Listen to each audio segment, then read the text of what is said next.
जब कोई मेरी स्टोरी को रखता है ना सर, जैसे लगता है कि मेरी आंखों के सामने फिर से वो दाज साहसी है, लेकिन अंदर कितना समंदर लेके मैं रहता हूँ उधर ले लेता है।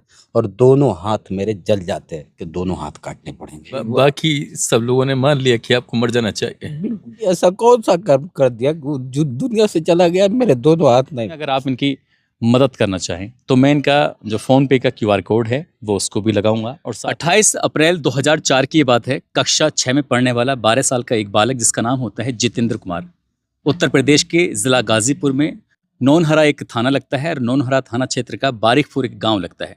सूचना मिलती है कि एक पास में ही गांव है, लगभग 10-12 किलोमीटर के दूर। वहां पर एक शादी समारोह है, मजदूर की ज़रूरत पड़ रही है। जो टेंट लगेगा उस टेंट में काम कराना है। अब वो लड़का अपने यहाँ से घर से निकलता है, 12 किलोमीटर दूर पहुँच जाता है। उम्र भी 12 के आसपास होती है। जब वहाँ जाता है तो अब गाड़ी में कुछ सामान था जो टेंट का, उसको लोड करना था। उस लड़के ने लोहे का जो पाइप था जिससे टेंट गाड़ा जाता है, तैयार किया जाता है, तो जैसे उस पाइप को वो उठाता है, उस पाइप को उठाने में भूल जाता है कि उस पाइप की जो टचिंग है वो 11,000 की लाइन से हो जाती है। और जैसे ही 11,000 की लाइन से तार टच हो जाता है, तार टच होने के बाद वहाँ पे एक ब्लास्ट होता है। ब्लास्ट होता है, उस ब्लास्ट की गूंज चारों तरफ फैल जाती है।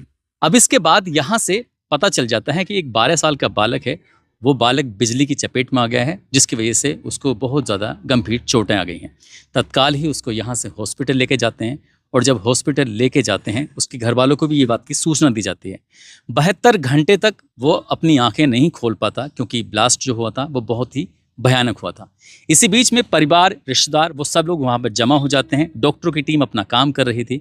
तभी एक रिश्तेदार आता है और उस बालक के पिताजी से कहता है कि अगर आपको कोई ऐतराज़ ना हो तो इस बालक को जहर का इंजेक्शन दे दो, और इंजेक्शन देने के बाद ये अपनी बाकी की ज़िंदगी यानी कि ख़त्म हो जाएगा।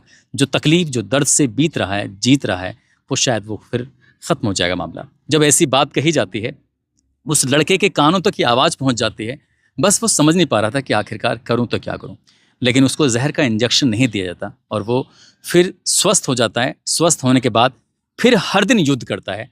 और अब वो लोग उसको जितेंद्र कुमार दिव्यांग के नाम से जानते हैं। तो आज साक्षात हम जितेंद्र कुमार दिव्यांग से मुलाकात करने के लिए उन्हीं के पास में हैं। तो जितेंद्र भाई जी नमस्कार, आप कैसे हैं? बहुत बहुत धन्यवाद सर, आपने हमें अपने चैनल पे रखा और आपके दर्शकों को सादर प्रणाम। Thank you. अच्छा लगा सर।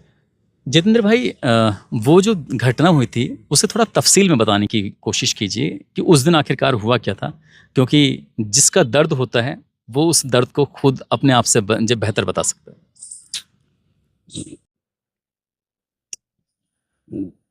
क्या ही बताऊं सर।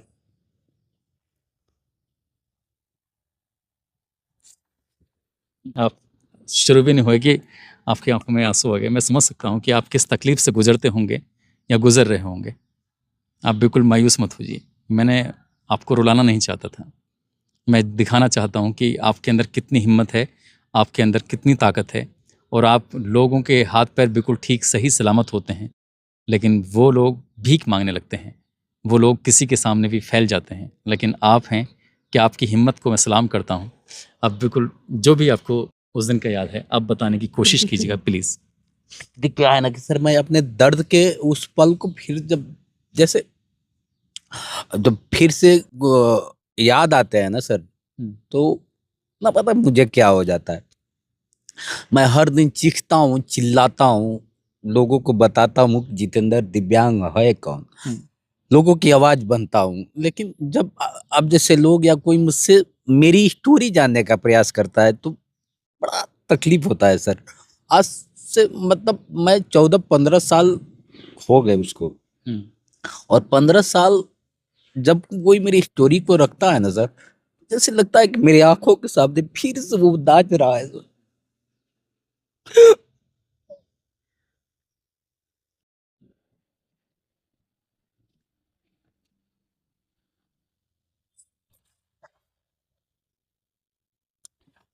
टीवी पे देखा करते थे सर कि जब कोई घटनाएं घटती है तो उसके बैक लोग दिखाते हैं, उसके अतीत को दिखाते हैं। ऐसे ही लगता है कि जब मुझे कोई मेरे पूछना चाहता है कि ये कैसे हो गए, मैं मुझे वो घटना जब याद आता है ना सर, तो लगता है कि जैसे रील की तरह सामने से नाचने लगता है सर। और मैं उसे भुला नहीं पाता हूँ सर।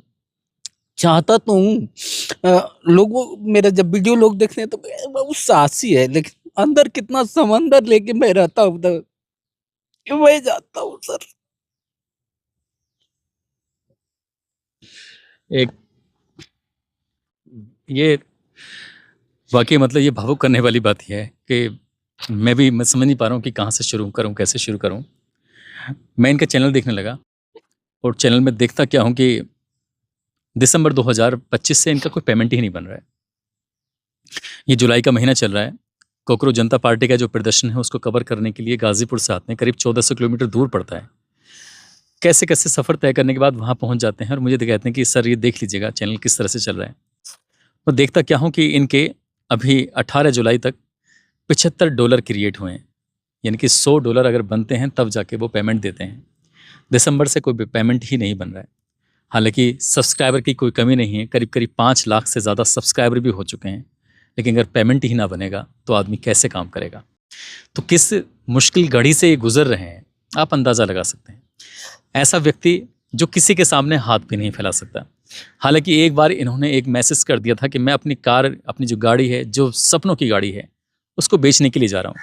और जब इन्होंने अपना QR कोड लगाया तो उसके बाद फिर लोगों ने इनकी मदद भी करना शुरू किया। लेकिन उस मदद से क्या होता है, ज़्यादा से ज़्यादा 15 से 20 हज़ार रुपये की वो मदद आई थी और वो कितने दिन चल सकती थी, आप इस बात से भी अंदाज़ा लगा सकते हैं।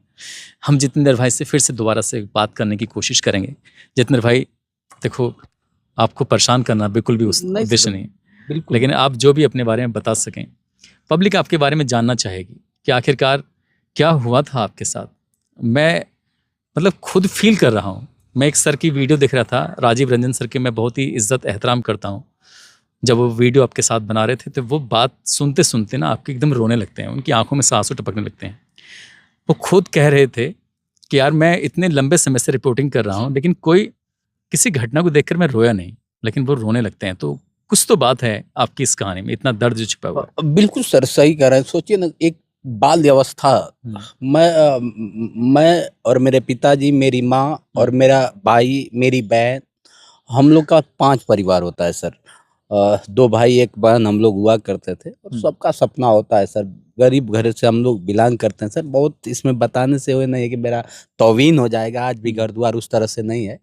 और सच्चाई ये भी है कि मेरे पिताजी ड्राइवर थे पेशे से, और ट्रैक्टर चालक कितना पैसा कमाने वाला हो सकता है आप समझ सकते हैं। मेहनत मजदूरी वाली, सीधी सी बात। हैंड टू माउथ जी सर।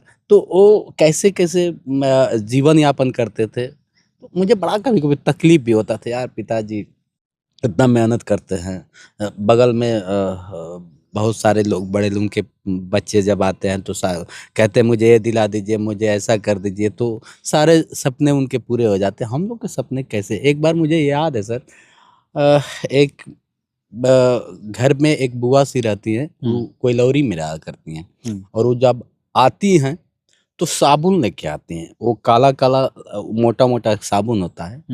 तो मैं कहा कि यार साबुन, और नहाने वाला साबुन लेके आती है। तो मैं बोला था कि यार काश मुझे भी मिल जाता तो मैं चुरा के उस साबुन से नहाया था। कि यार ऐसा साबुन होता है क्या? तो मैं चुरा के उस साबुन से नहाया था। तो वो पल बड़ा झकझोर देता है सर। तो मैं मम्मी से कहा करता था कि यार हम लोग भी चाहते हैं कि, हम जानते हैं पिताजी की मजदूरी 50 से 100 रुपये हुआ करती थी महीने का। हमें लग रहा है कि हमें 1500, 2000, 3000 इतना ही कमा पाते थे। तो घर चलाना ही बड़ा मुश्किल होता था। फिर हम लोग पढ़ते थे, 2 भाई थे। भाई था जो बहुत हमसे छोटा था, हमारे से बड़ी हमारी बहन है। अब तो उसकी भी शादी हो गई। अब तो उस वक्त हम कहे कि यार बाबूजी का मुझे कुछ हेल्प करना चाहिए, और मुझे एक जिद थी। मैं किसी के घर टीवी के देखने गया था। अब शायद बहुत लोगों को नहीं पता है, टीवी देखने गया था, मुझे भगा दिया। जब मुझे भगा दिया तो बड़ा चोट सा लगा। यार मुझे भगा दे रहे हैं लोग, टीवी नहीं देखने दे रहे हैं। तो मुझे लगा कि यार ना, पिताजी से मैं बहुत डरता था, नहीं कह पाता।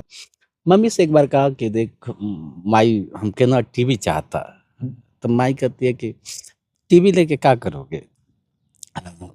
टीवी लेके जाओगे हम कहे एक बार बाबूजी को बोलो ना कि हमको टीवी खरीद के दें। तो बाबूजी को जब बोली तो बाबूजी कहे कि अरे पढ़ते हैं लिखेंगे टीवी हम नहीं खरीदेंगे। तो और वो मेरे दिमाग में हट कर गया कि वो मुझे भगा दी है।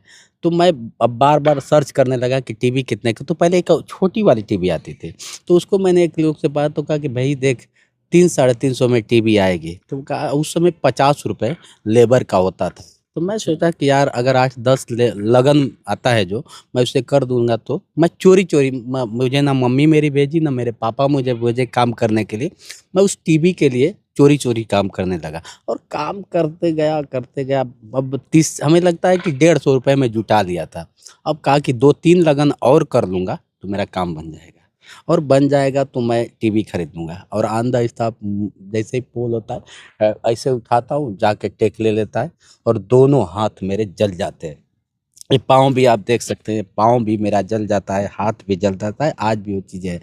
उसके बाद 72 घंटे बाद मुझे होश आता है गाजीपुर सदर अस्पताल में, और होश आने के बाद भी मैं किसी को पहचान नहीं पाता हूँ, और मम्मी-पापा आते हैं उनको भी नहीं पहचान पाता हूँ। 1 हफ्ते बाद समथिंग बीता तो डॉक्टर ने कहा कि इसके दोनों हाथ काटने पड़ेंगे। जब जिसके दोनों हाथ की बात आएगी ना सर, ज़मीन से पैर खिसक जाएँगे, समझ लीजिए। जब लगा कि यार फिर गाँव के और घर के कुछ ऐसे लोग थे जो देखने के लिए आते थे, और मैं बदबू देता था। जैसे समझ लीजिए, तो लोग नाक मूंद के आते थे, कोई ऐसे सब मेरा मतलब बदबू देता था। मेरे पास कोई आना नहीं चाहता था। तो किसी ने कहा कि यार इसे पॉइज़न की सुई दे दो, ये मर जाए। आखिर जी कर भी क्या करेगा? इसकी ज़िंदगी कुत्तों वाली ज़िंदगी होगी, छोड़ो जाने दो इसको। पिताजी की एक बात मुझे आज भी याद है, और पिताजी कहे कि यार लोग मूर्ति की पूजा करते हैं, और अगर ये जिंदा रहेगा, कम से कम द्वार पे बैठा रहेगा, तो एक बार मुझे पापा तो बोलेगा। वो पल बड़ा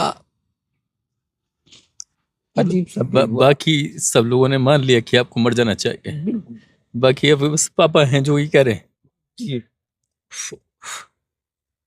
फिर तो उसके बाद पिताजी ने जो कमाया था, जैसे भी कुछ खेत भी था, सारा चीज़ें इधर-उधर से करके मुझे बचाने के लिए 2 साल अस्पताल में इधर-उधर मशक्कत करते रहे। लेकिन लास्ट में आके मेरे यहाँ से 2 हड्डी हुआ करती है, 1 हड्डी छोड़ दिया, और मुझे खुद कहना पड़ा कि अगर आप नहीं कटवाएँगे तो आप मुझे मार दीजिए, अब मैं जीना भी नहीं चाहता हूँ।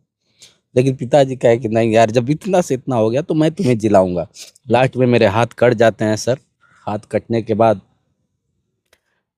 घर आता हूँ तो बहुत मुझे शर्म सी आती है, मैं किसी के सामने जाता नहीं। और एक मेरा भाई था जो, तो क्या होता है कि सब कुछ मेरा करता है, मुझे खिलाता है, लैट्रिन बाथरूम करवाता भाई था। का नाम? भाई का नाम सोनू था सर। अब अच्छा। तो इस दुनिया में वो नहीं है। और भाई इस कदर था कि लोग कहते थे कि इन लोग की राम और लक्ष्मण की जोड़ी है। गलत हम लोग करते थे तो साथ में करते थे, सही भी करते थे तो तो साथ साथ में। में करते थे। मतलब ऐसा नहीं हुआ। फिर साल बर्बाद यूँ हुआ सर कि पिताजी ट्रैक्टर चलाते थे, और ट्रैक्टर चला के रोड पे गाड़ी को खड़ा किए थे, और पिताजी, मम्मी और हम साथ पास में ही थे। और एक ऐसी घटना होती है कि हम लोग गाड़ी पे बैठते हैं, तो बोलता है कि अरे यार उतर जाओ तू लोग, ऐसा है। तो हम लोग उतर जाते हैं, और अचानक ना पता क्या होता है, गाड़ी में चाबी था, स्टार्ट करता है और वो रोड से आता है, गाड़ी नीचे खेत में गिर जाता है, और ऐसे चक्के वो भी चकरा के आके गिर जाता है, पिछला चक्का उसके छाती पे चढ़ जाता है। वो भी क्या होता है, ऑन द स्पॉट मम्मी और पापा के सामने ही उसकी जान चली जाती है। ओहो। अच्छा, जो आपका सबसे खास था। जो मेरा सबसे खास था। सोचिए, इसीलिए सर ना मैं अपनी कहानी रखता नहीं हूँ। जब मैं अपने आप में सोचता हूँ तो आंखों से आंसू नहीं सर, लहू आते हैं कि आखिर मैंने ऐसा कौन सा कर्म कर दिया। लोग कहते हैं कि अरे यार ये सब चीज है, मेरा भाई ऐसा कौन सा कर्म कर दिया कि वो जो दुनिया से चला गया, मेरे दोनों हाथ नहीं। आज मैं अकेले सा हो गया सर। यहाँ तक कि मैंने कई बार जहर खाने का प्रयास अरे किया, नहीं नहीं, और जहर भी खाया, लेकिन जहर भी काम नहीं किया सर। वो स्थिति आ गई थी, अब समझिए बात को। उसके बाद पिताजी हार्ट के मरीज हो गए, मम्मी भी हार्ट की मरीज हो गई हैं। कोई घर में नहीं था कमाने वाला। अब जो भी था, जिसके 2 बच्चे वो दोनों के हालात तय हो जाएँ, समझ सकते हैं कि क्या होगा। फिर मैंने कहा, उस समय तो मोबाइल भी नहीं हुआ करती थी, ना कुछ था, लेकिन लोगों की यातनाएँ मुझे ना बार-बार खरोदती थी। जो लोग मुझे ताना मारते थे ना, वो मुझे खरोदता था बार-बार कि यार मैं इनको जवाब कैसे दे पाऊँगा।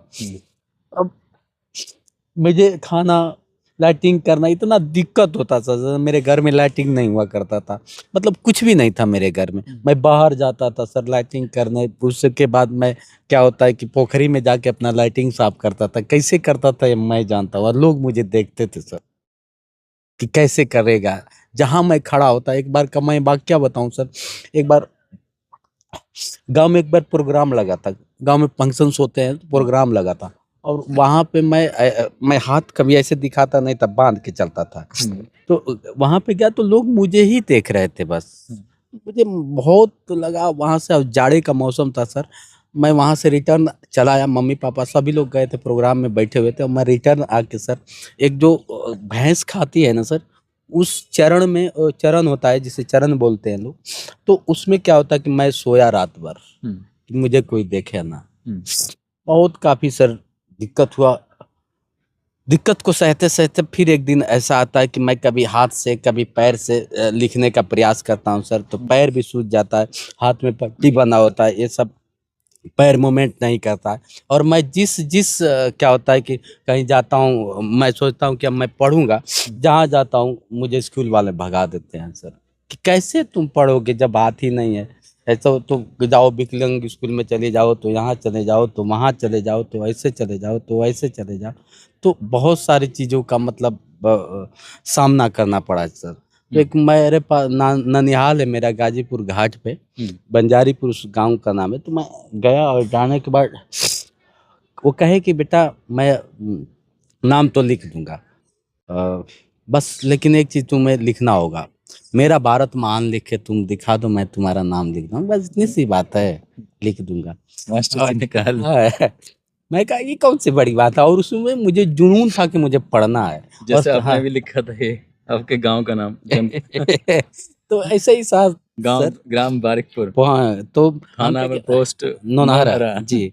तो मैं लिखा, और लिखने के बाद जैसे-जैसे लिखा, हाथ में पट्टी था, ऐसे-ऐसे कँप-कँपाती हुई हाथों से मैंने, ऐसे ही काँप रहा था मेरा हाथ, जैसे देख रहे हैं आप, ऐसे काँप रहा था, लेकिन मैंने मेरा भारत महान मैंने लिख दिया। और लिख के जैसे ही पेन को रखा, पेन वो का रफ जो था वो मेरे ब्लड से भर गया, अच्छा, लेकिन मेरा भारत महान हुआ, मिटा नहीं।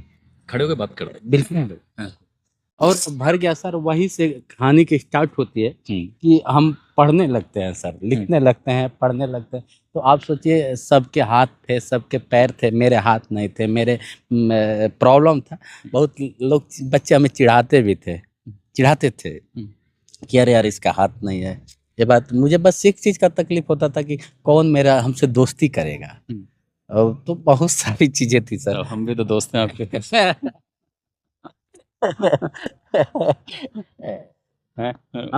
अब सर क्या ही बताएं। तो उसके बाद अच्छा लगा, और मैं पढ़ने लगा सर। पहली बार जब हाई स्कूल पास किया तो पेपर में आया अच्छा, कि बिना हाथ का एक लड़के ने हाई स्कूल पास कर डाला, और उन सामान्य विद्यार्थियों के साथ जिसके सबके हाथ पैर हुआ करते थे, मेरे ही हाथ और पैर नहीं थे, समझिए। तो उसमें से मैं जब वो किया तो पेपर में आया, तब मेरा हौसला और बढ़ा। उसके बाद मैं निरंतर मेहनत करने लगा सर, पढ़ने लगा। और कहीं जाता था तो मेरे पास संसाधन नहीं हुआ करते थे, साइकिल भी खरीदने की औकात नहीं हुआ करती, तो कबाड़ी से एक साइकिल उठा लाया, और उसको खुद से बना के उस साइकिल को मैं चलाने लगा सर। पीछे जहाँ सीट पे लोग पीछे बैठाते हैं, उस पे ऐसे झुक के मैं चलाता था, ऐसे एकदम पूरा। और पिछवाड़े में ना एकदम पूरा फोड़ा हो जाता था सर। लेकिन उसी गाजीपुर में मैं गिर जाता था सर, कोई उठाने वाला नहीं मिलता था, वो भी दर्द है। साइकिल भी चलाते हैं, बाइक भी चलाते हैं, कार भी चलाते आज तो एकदम बिल्कुल सर, आज तो मैं फराटे साइकिल चलाता हूँ, फराटेदार बाइक चलाता हूँ फराटेदार। कोई वीडियो है आपके पास? बिल्कुल, जोश एक्सप्रेस पे जाके सर्च कर सकते हैं, नहीं तो गूगल से पूछिए जितेंद्र दिव्यांग गाड़ी चलाते हुए, जितेंद्र दिव्यांग साइकिल चलाते हुए, सब आने लगेगा अच्छा। सर। हाँ सर। ये कैसे दिमाग में आया कि यूट्यूब बनाना नहीं चाहिए? देखिए सर, यूट्यूब तो छोड़ दीजिए, यूट्यूब तो बहुत दूर आके मैं बनाया। पढ़ना लिखना फिर अपने आप को यहाँ तक, यहाँ दिमाग में बस ये था कि जैसे कई बार मैं जाता फॉर्म फिलअप करता था, मुझे भगा दिया जाता, लेकिन मैं सरकार की नज़रों में एक जीती जागती लाश हूँ और कुछ नहीं हूँ। अच्छा। समझिए 100% मेरा विकलांगता है, मैं दिखा दूंगा आपको। सरकार ने मुझे सर्टिफिकेट दिया है कि आप 100% विकलांग हो, यानी कि आप जीती जागती लाश हो और कुछ नहीं। सोचिए, उसके बाद फिर से हमने मेहनत किया, कंप्यूटर चलाना सीख गया। लोगों ने कह दिया बेटा हाथ तो कट गए। मैं पहले थोड़ा बचपन से बड़ा नटखट था, मतलब क्या ही बताएं। नटखट का मतलब लड़ाई भी करता था, झगड़ा भी करता था, जब तक मम्मी को 3-4 ओरहन ना मिल जाए, 10 ओरहन ना आए तो चैन नहीं आता था। और 1 से लेकर 6 तक मॉनिटर रहा, तो उस समय जो मॉनिटर हुआ करता था वो प्रधान मिनिस्टर हुआ करता था। तो मैं मॉनिटर हुआ करता था, बच्चों को मार देता था। कैसे? ऐसे ही मतलब जब हाथ थे तब, जब हाथ थे तब की मैं कहानी बता रहा हूँ। 1 से लेकर 6 तक मेरे हाथ थे तब। टीचर को भी मैंने मार दिया। वो आया था, मुझे 4-5 में पढ़ता, टीचर को भी मैंने मारा था। और मुझे याद है, चूँकि मैं बड़ा हरामी किस्म का आदमी था, तो ये सब चीज़ें होती थी। बचपना में जैसे हो जाता है, होता है ना कि मतलब लड़का मान नहीं रहा, मन सराहना नहीं कर रहा, तो वैसे मैं कुछ करता था। हमेशा कुछ ना कुछ खुराफात करता, बचपन से ही खुराफात ही था, जो बात है साहब। अब लोगों को लगा कि अरे यार ठीक है, लेकिन एक चीज़ और रहा, जब मेरे हाथ कट गए तो उनको बड़ा सुकून मिला, जिसको मैं मारा करता था। लेकिन एक दिन का वाकया है, एक मेरे साथ पढ़ने वाला आया और मुझे देखा तो कहा, उसे मैं बहुत मारा था। तो हाँ, वो आया तो देखा तो कहे कि मैं, मेरा हाथ जब देखा तो कहा एक बात पूछूं मेरे भाई। हम कहे कि हम पूछो ना। कर कि यार एक जितेंद्र था, वो मॉनिटर था और पढ़ता था, मुझे बहुत मारता था। आप वही हो? हम जब ये बतिया कहे तो हमें बहुत वो हुआ। हम कहे कि नहीं भाई, वो जितेंद्र तुम बच चुका है। तो वो भी रोने लगा, कहा कि अरे यार क्या बात कर रहे हो। हमने कहा कि देख यार, सच में मैं वो जितेंद्र अब नहीं रहा। उस वक्त जो जितेंद्र के हाथ हुआ करते थे, वो जितेंद्र शरारत भी करता था, वो जितेंद्र लड़ता था यार। लेकिन अब तो मैं किसी से लड़ भी नहीं पाऊंगा। मेरा हाथ पकड़ के कहा कि तुम मार ना यार, मुझे बहुत अच्छा लगता था तू मारता था तो। अब कहे कि नहीं मेरे भाई, अब तो मैं अपने आप को चला लूं, यही बहुत बड़ी बात है। मारने और झगड़ने की क्या ही बात किया कितना जाए। बड़ा दिल था उसका है, जो आखिर कह रहा कि मुझे मार। हाँ, मारता था तो बहुत सुकून मिलता था कि चलो कोई तो अपना मित्र है जो लड़ता है यार। अब तो यार तुम्हें देख के बड़ा अजीब सा फील हो रहा है मुझे। हाँ यार, मुझे भी नहीं लगा। और सच मुंह से भूल जाओ, वो मर चुका है। अच्छा। जितेंद्र की बात करे हो, वो मर चुका है। ये नया जितेंद्र है। नए जितेंद्र से अगर बात करना चाहते हो तो बताओ। फिर उसने कहा चलो कोई बात नहीं, लेकिन मैं हूँ। वो बहुत अच्छा लगा मुझे वो पल, वो चीज़ें। उसके बाद से मैं अपनी ज़िंदगी को मोड़ लिया। मैंने बहुत मेहनत किया। मेहनत करने के बाद यूट्यूब पर आया सर। यूट्यूब पर एक मेरा छोटा सा बच्चा है, अंकुश, जो 4-5 साल का था उस वक्त। अब बच्चा भी आना बड़ा मुश्किल था। शादी कैसे होगी, वो भी एक दौर था सर। लव मैरिज मैंने शादी। मैंने हाँ हाँ बड़े दिल वाले लोग मिलते रहे आपको। दोस्त मिला तो वो भी बड़े दिल वाला, हाँ, मतलब क्या ही बताऊं। पत्नी मिली तो वो भी बड़े दिल वाला। हाँ, जब मैं बताया ना सर कि जब मैं रोया जितना उतना हंसा भी। मुझे भी नहीं पता था कोई लड़की हमसे प्यार करेगी। मैं उस लड़की को देखा नहीं था सर, और हम पढ़ते गए। पेपर ऊपर में नहीं होता है, निकलता था। आप जानते हैं ब्रजभूषण दुबे जी को, उनकी गुरु की लड़की थी। अच्छा। उनको हमारे ससुर जी पढ़ाए थे। ब्रजभूषण दुबे जी को सभी लोग जानते होंगे समथिंग, और उन्होंने ही मेरी शादी करवाई। अच्छा मैं उनसे कहा कि मैं एक लड़की से प्यार करता हूँ। जी से मेरी सुबह बात हुई थी। हाँ हाँ हाँ, तो वही हमारी शादी करवाए थे। हाँ, तो मैं तो कभी सपने में नहीं सोचा था कि ऐसी लड़की मिलेगी और मेरे शादी हो जाएंगे। नहीं तो गांव के लोग कहते थे तुम्हें कुत्ती नहीं पूछेगी इंसान कहाँ से, तुम्हारे ने पर कोई दिया जलाने वाला नहीं आएगा, तो और तुम क्या कर सकते हो। तो जब ऐसा सही था, जिसका हाथ कट जाएगा क्या कर। मैं खुद परिकल्पना नहीं किया था कि आज मेरे 3 बेटे हैं, ब्रह्मा विष्णु महेश, और गर्व से मैं कहता हूँ कि हमारे बेटे हैं, और वो भी गर्व से कहते हैं हमारा बाप है। अच्छा लगता है और बहुत सुकून सा मिलता है। बीबी हमारी, मैं वो चलती है तो मुझे शर्म आता है, लेकिन वो कहती है गर्व से कि हमारे पति हैं। क्या बात है। हाँ, तो ये चीज़ें बहुत अब अच्छा लगता है। आज मैं यूट्यूब की दुनिया में हूँ, जोश एक्सप्रेस के नाम से एक चैनल चलाता हूँ, लोग जानते हैं और बहुत प्यार देते हैं। हमने भी आपको यूट्यूब पर ही देखा था, बड़ी ख्वाहिश हुई मिलने की, और वो बड़ी बात हो जाती है जब आप खुद घर पर आते हैं तो नहीं सर, ऐसा ना कहिए सर। नहीं, आप इतने बड़े हैं सर, क्या ही बताऊं। बड़ा ठीक है, आप हर जगह से बड़े हैं सर, लेकिन इतना बड़े होने के बाद जो सरलता आपके अंदर है ना सर, जो सभ्यताएं आपके अंदर है ना सर, जो आपने दूसरों के लिए जो किया ना सर, मैं तो कहूँगा इस भारत में अगर आप जैसे लोग रहेंगे ना तो फिर से भारत महान हो जाएगा। मैं कुछ नहीं कर रहा ना, मैं कुछ करता हूँ, यही। लेकिन यह है कि हाँ, जो भी होता है वो अपने दिल के सुकून के लिए होता है। रात आप मुझे वहाँ मिले जंतर मंतर पर, हाँ, मुझे लगा कि देखिए, यार चलो मैं चलते। 3 दिन से जंतर मंतर पे किसी की नजरें नहीं पड़ी और बड़ा तकलीफ में था, सच बताऊं तो। कि यार कहाँ जाऊं, कैसे खाऊं। चलिए उधर तो एक बार गुरुद्वारे में जाके खा लिया था, फिर वहाँ पर भी खाने होने के लिए मिलता ही था, लेकिन रात सर बहुत मैं थक गया था, और आप मुझे 3 बजे रात को अपने रूम पे लाते हैं, खाना खिलाते हैं, सुलाते हैं, और अच्छा लगता है सर आपसे। और मैं जब भी दिल्ली आता हूँ ना तो जी करता है कि काश आप ये ना कहते हैं कि तू यहाँ से जाओ ही मत। मैं सच बता रहा हूँ। मैं तो भी कहूँगा कि यार सीजेपी का प्रदर्शन चल रहा है, तुम चलो मैं आता हूँ। मैं मतलब यही सोचता हूँ सर, क्योंकि मार्गदर्शक आपके जो मतलब बताने का एक आईना है सर। आप आईना कभी झूठ नहीं मैं आज गाना भी गाया था आपके लिए। हाँ, मेरे लिए आप गाना भी गाए थे वाकई, और अच्छा लगता है सर। आप बहुत सर क्या ही बताएं, मतलब आप ना पता किस मिट्टी से बने हुए हैं पता सर, नहीं कैसे बन गया। कि सबके साथ ढल जाते हैं। जानवर के साथ जानवर की तरह ढल जाते हैं, इंसान के साथ इंसान की तरह ढल जाते हैं, भगवान के साथ भगवान की तरह ढल जाते हैं। और तो आप है ही है ओह, सर, बहुत बस, महान है सर, बस बहुत सर। महान। और हमारे जैसे लोगों को सर आप समय दे रहे हैं और समय देते हैं। जब मैं लोगों को बताता हूँ कि हमारे दोस्त हैं, हमारे मित्र हैं उस्मान सफ़र सैफी जी, तो लोग बड़ा अवाक होकर सुनते हैं कि ये झूठ बोलता है। एक बार मैं आपको वाकया बताऊँ, मैं ना गांव में था, तो कहा कि अरे हमारे मित्र हैं, तो क्या भौकाल, ऐसे गांव की भाषा में कैसे लोग, मतलब उसी भाषा में कुछ बताओ। भौकाल पेलता है, ऐसे लोग बोले। जैसे आपके भोजपुरी में बोलते हाँ, कह के हाँ सार भौकाल पेलवा ढेर तुहार मतलब वो के समझो तड़ा घास भूसा समझो तड़ा का कि तो से आके मिली।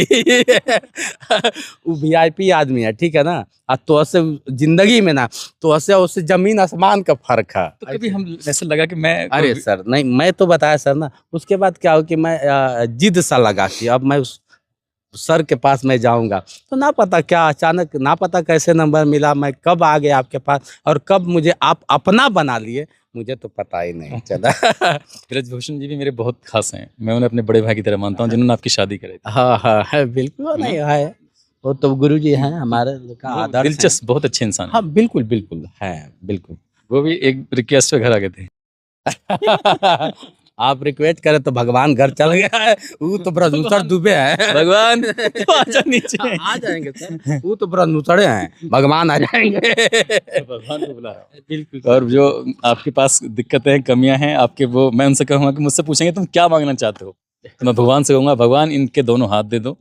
मैं भगवान से कहूँगा कि इनकी, मैं कहूंगा कि मुझे नहीं चाहिए। मैं उनसे मांगूंगा, मैं कहूंगा फिर कि मैं नहीं उनसे चाहिए। कहूँगा कि भगवान नहीं इनके लिए बढ़िया से, इसलिए नहीं चाहिए कि आप जैसे मित्र मिल गया है। बड़ी इससे इसलिए नहीं चाहिए कि क्या होता है मैं कि एक बार अपने उनसे कहूँगा साथी, इसे एक बार कैमरे घुमाओ, मैं भगवान से इनके लिए क्या क्या मांगूंगा।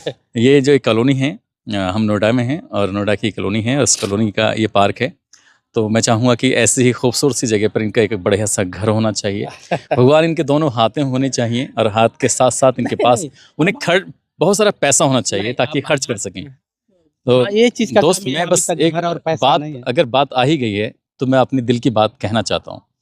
मैं दिसंबर 2025 से देख रहा हूँ इनका, जो मैंने वाइट स्टूडियो की यूट्यूब का जो चैनल देखा, तो उस पर कोई भी पैसे की इनकम नहीं हो रही है, क्योंकि जब व्यूवरशिप नहीं होती है, जब लोग देखते नहीं हैं, तो पैसे भी नहीं होते हैं। ऐसी स्थिति में अगर आप इनकी मदद करना चाहें तो मैं इनका जो फ़ोनपे का क्यूआर कोड है वो उसको भी लगाऊंगा, और साथ ही जो इनका बैंक का आईएफएससी कोड है, और साथ ही जो बैंक का इनका अकाउंट नंबर है वो भी लगाऊंगा। तो जो भी बन पड़े आप उनकी मदद कीजिएगा। अरे मुझे एक बात बहुत प्यारी सी लगी, जब ये जंतर मंतर के प्रदर्शन में थे, जो शर्ट ये पहने हुए हैं, इन्होंने जो शर्ट पहनी हुई थी उसकी नज़र पड़ जाती है, और जैसे ही नज़र पड़ती है तो वो आके इनसे कहता है कि आपकी शर्ट बहुत गंदी सी हो रही है, आपने इतनी गंदी शर्ट क्यों पहनी हुई है? तो इन्होंने कहा कि बस क्या करूं, मैं कपड़े ही मतलब कम लाया हूं। और उस व्यक्ति ने जैसे ही सुना, उसका नाम तक भी नहीं पता इनको। नहीं बिल्कुल है ना? वो रात को आया, मेरा कपड़ा देखा, अरे यार इतना आप यार देश के धरोहर हो और आप ऐसे कपड़ा पहन, तो एक कपड़ा जो आप मेरे शर्ट ये देख रहे हैं ना, उस भाई को तो मैं नहीं जानता, लेकिन सच वो भाई मेरा भगवान बन के आया जो मुझे शर्ट दिया है, और अब तक फिर दोबारा वो मिला भी नहीं। और वो ऐसे ही देकर वो गया चला मार्केट से एक शर्ट लाया, शर्ट लाने के बाद इनको दिया और कहा कि इसे पहन, साफ सुथरी शर्ट है, और खुद से पहनाई, बिल्कुल हाँ। खुद से पहनाई, कोई फोटो नहीं, खोल कोई के वीडियो नहीं, कुछ नहीं। हाँ, कुछ और एक बार भी नहीं कहा कि मैं वीडियो बनाऊंगा। कमाल, पहना मतलब कर, ये है, पहना मतलब के देख, साथ, मैं वीडियो में बोल रहा हूँ, वो बंदा शायद देखे ना देखे अलग मैटर है, एक बार भी नहीं कहा। नहीं तो लोग कहते हैं ना, एक केला भी देते हैं तो दो लोग पकड़ के वीडियो देखो, तो वो चीजें बड़ा अजीब सा लगा कि बताओ इतना महंगा शर्ट, मैं तो कभी सपने में सोचा भैया मैं तो 100 रुपया का शर्ट पहनता हूँ, ना पता कितने का होगा, ये बड़ा आराम दे रहा है। लीलन की शर्ट है, नीलम की शर्ट है, बाप रे बाप, तो नाम भी नहीं सुने, हम तो नीलम का नाम सुने। नीलम नहीं ये नीलम अलग है, ये लीलन है। नहीं, हमारे जिंदगी में तो बहुत नीलम आई, तो मुझे लगा कि नीलम ही होगी, लेकिन ये नीलम नहीं है ना, ये लीला है। लीलन है। तो ऐसे ही मैं इनका आईएफएससी कोड, आपका इनका जो बैंक का अकाउंट नंबर है, और साथ ही फोन पे का, अरे भाई, वो मैं लगाऊंगा, और मैं चाहूंगा कि इस आप तरह से रिक्वेस्ट प्लीज, करें सर, आप, बड़ा मैं अजीब सा लग रहा है। क्योंकि अगर क्या ही बताऊं। जितेंद्र को वाकई मदद की ज़रूरत है, जितेंद्र की अगर आप मदद कर सकें, क्योंकि जिस तरह की बात करते हैं, आवाज़ बनते हैं, वो वाकई अपने आप में बड़ा खूबसूरत होता है। मैं भी जो भी बन पड़ेगा वो मैं भी इनकी हेल्प करूँगा, और आप भी इनकी हेल्प करना। तो मैं उम्मीद करता हूँ कि जो इनका दुख था, इनकी दर्द था, तकलीफ़ था, जो बताने का मकसद सिर्फ यही था कि लोग ना छोटी छोटी बातों को लेकर एकदम से हार जाते हैं, ये सोचते हैं कि आखिरकार यार हम क्या करें क्या ना करें, लेकिन इन्होंने हिम्मत नहीं हारी और अपनी ज़िंदगी को खूबसूरत बनाने की तमाम कोशिशें करते रहते हैं। यूट्यूब की नई नई पॉलिसी हैं, क्योंकि वैसा और कुछ काम मेहनत का कर भी तो नहीं सकते। तो ये जिस तरह से एक बार पकड़ते हैं, एक बार मेरा जिसमें पकड़ के रिपोर्टिंग करते हैं, बिल्कुल कुछ बिल्कुल इसी अंदाज से ये बिल्कुल रिपोर्टिंग करते हैं। रिपोर्टिंग करने के बाद पब्लिक से बातचीत करते हैं, जैसे इन्होंने अब पकड़ा हुआ है माइक, तो ऐसे ही ये रिपोर्टिंग भी करते हैं। लेकिन ये मेहनत कर रहे हैं, देने ना देने वाला ऊपर वाला है, लेकिन हम लोगों की भी अपनी एक जिम्मेदारी बनती है कि जब हम जहाँ भी रहते हैं अपने आसपास के लोगों को देखें कि कोई भूखा तो नहीं सो रहा है। मुझे अच्छा लगता है कि जब मैं किसी के साथ खाना खाता हूँ, मुझे तब खराब लगता है जब मैं अकेला खाना खाता हूँ। बिल्कुल सर, अभी अभी मैं जस्ट एक फ़ोन मेरे पास आया था सर, और मुझे 1000 रुपया वो पे किए थे, और कहे कि यार मैं जहाज़ का ड्राइवर हूँ और मैं फिल्म देखने जाता हूँ, तो 2-2 हज़ार का टिकट देखते हैं तो लोग लगा देते हैं। और मैं हालांकि उस फील्ड से तो नहीं आता हूँ, लेकिन वीडियो बनाने में इतना मेहनत लगता है।